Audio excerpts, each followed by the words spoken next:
पुणे आणि पुण्यातील Fergusson road म्हटलं की आपल्याला आठवतं तो झगमगाट तरुणाई, कलाकार कट्टा आणि या ठिकाणी कला सादर करणारे कलाकार. आता मी सध्या याच कलाकार कट्ट्यावर उभा आहे. या ठिकाणी कदाचित काही दिवसात कारवाईचा हातोडा देखील पडण्याची शक्यता आहे. याचं कारण असं आहे की इथे राहणारे काही स्थानिक रहिवासी असतील, यांनी या संदर्भात महापालिका आयुक्तांना पत्र देत अशी मागणी केली आहे की या कट्ट्यामुळे या ठिकाणी ट्रॅफिक जाम आणि अन्य समस्यांचा सामना त्यांना करावा लागतो. यासाठी या ठिकाणी हा कलाकार कट्टा पाडण्यात यावा अशी मागणी इथल्या स्थानिकांनी केली. या संदर्भातच बोलण्यासाठी आपल्यासोबत काही कलाकार आहेत. आपण त्यांच्याकडून जाणून घेणार आहोत नेमकी संपूर्ण प्रकरण काय आणि त्यांची मागणी काय. काय सांगाल, इथले जे स्थानिक रहिवासी आहेत त्यांचं असं म्हणणं या ठिकाणी वाहतुकीला अडथळा होतोय म्हणून हा कट्टा पाडण्यात यावा. तर एक कलाकार म्हणून तुम्ही दैनंदिन जीवनात या ठिकाणी वावरता आणि या ठिकाणी तुम्ही तुमची कला देखील सादर करता गेले वर्षानुवर्ष, तर काय सांगा. ज्या लोकांनी, इथल्या स्थानिक लोकांनी माननीय आयुक्त साहेबांना अर्ज दिलेला असं मला कळालं. मी 3-4 दिवस इथं कट्ट्यावर नव्हतो. मला हे प्रकरण हास्यास्पद वाटलं. कारण काय माहिती का, आता गेली 4 वर्ष झाला. आता 2021 ला कोरोना नंतर हा कट्टा झाला. अचानकपणे आता यांना कसं काय ट्रॅफिकची समस्या किंवा हा कट्टा अडथळीचा वाटायला लागला. यांच्या पाठीमागे काय कोणी काय सांगितलं का काय, किंवा काय ह्या कलाकार कट्ट्यावर कुणाचं नाव आहे ते त्यांना खटतंय का, किंवा कुणाचं नाव असायला पाहिजे असं वाटतंय का, असं एक शंका वाटते.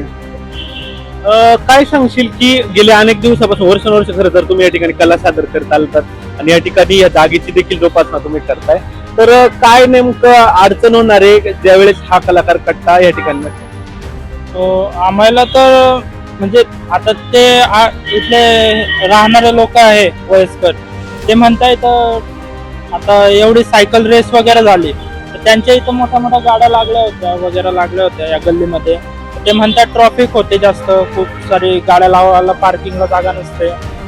तर एवढी मोठी जागा असून सुद्धा ते म्हणता इथं आपलं ॲम्ब्युलन्स वगैरे जाऊ नाही शकत.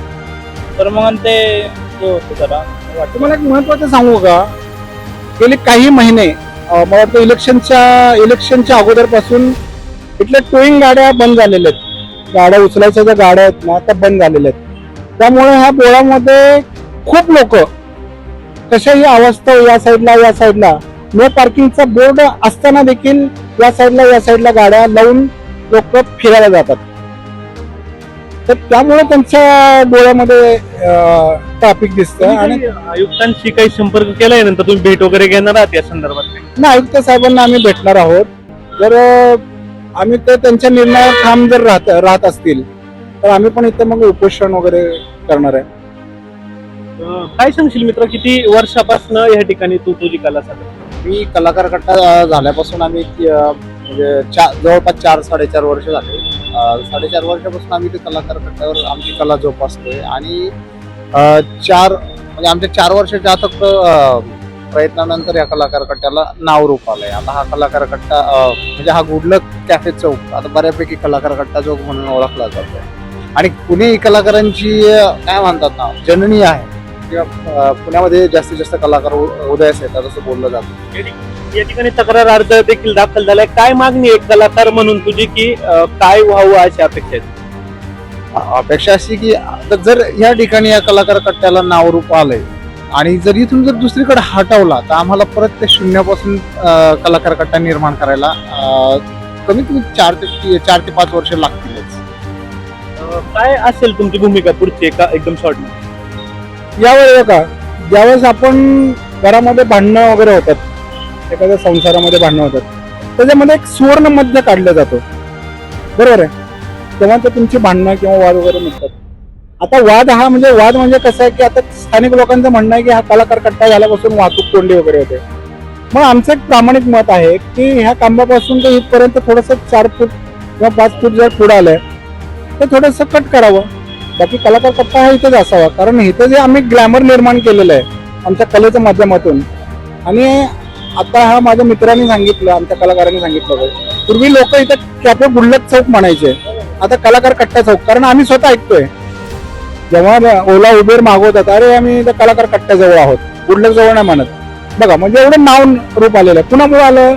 हे कॉर्पोरेशनमुळे झालं. कॉर्पोरेशनने जर हा कट्टा बांधला नसता तर हे नाव रूप. आता एवढं नाव रूप आलेलं आहे आणि तुम्ही जर असं इथलं सलाह करत असाल तर ते चुकीचं आहे असं मला वाटतं. तर आपण पाहिलं की नेमक्या या कलाकारांच्या भावना काय आहेत. अगदी स्पष्ट आहे की अडचण ही आमची नाही. या ठिकाणी आंदोलन करणाऱ्या ज्या काही वेगवेगळ्या संस्था आहेत त्यांची या ठिकाणी अडचण असल्याचं ते सांगतात. आमच्यामुळे वाहतुकीला कोणत्याही स्वरूपाचा अडथळा निर्माण होत नाही असे देखील हे कलाकार सांगतात. त्यामुळे त्यांची मागणी एकच आहे की या ठिकाणी जो काही हा कलाकार कट्टा आहे याच्यावर कोणतीही कारवाई करण्यात येऊ नये अशी मागणी हे कलाकार करतात.